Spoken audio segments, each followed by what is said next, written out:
মা আজকে কি পুজো হচ্ছে সেটা নিয়ে একটু বলো। আমাদের পৌষ মাসের লক্ষ্মী পুজো, আমাদের ধানের লক্ষ্মী বলে এটা। বছরে 3বার করি, মানে 4বার নিয়ম, কিন্তু দীপান্বিতার পুজোটা আমার দিদি শাশুড়ি বন্ধ করে দিয়ে গেছেন, ওই জন্য বছরে 3টে আমাদের করতে হয়, চৈত্র, পৌষ আর ভাদ্র।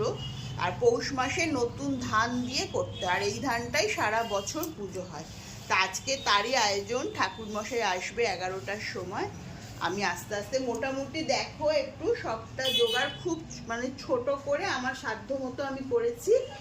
আর কি কি নৈবেদ্য দেওয়া হয় এখানে, কোন কোন নৈবেদ্য ঠাকুরের? দেওয়া হয় লক্ষ্মী, নারায়ণ, কুবের আর পঞ্চদেবতা।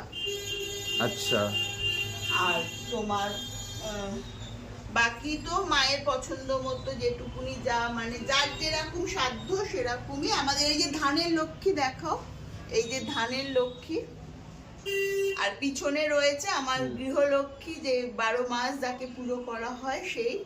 আর এটা কুবেরের মানে মানে হাড়ি, এখানেই মা লক্ষ্মীকে সারা বছর রেখে দেওয়া হয়। এই আয়োজন। এখন পুষ্পপাত্রটা গোছাবো, বাকি আমি মোটামুটি সবই গুছিয়ে ফেলেছি। এটা পৌষ মাসের কোন কোন দিনে করা যায়?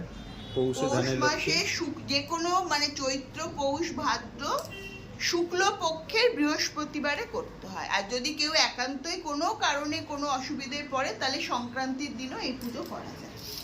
আচ্ছা, এটা হচ্ছে পুজোর মোটামুটি কতক্ষণ লাগলো এতটা গোছাতে? আমার লক্ষ্মী পুজোর টাইম হচ্ছে 2 ঘন্টা লাগে পুরো সাজিয়ে গোছাতে। আর তারপর ঠাকুর মশাই আসবে। আমার মাপ আছে, সত্যনারায়ণ করলে আমি 3 ঘন্টা সময় নেই, আর লক্ষ্মী পুজো করলে আমি 2 ঘন্টা সময় নেই। বাহ, ঠিক আছে।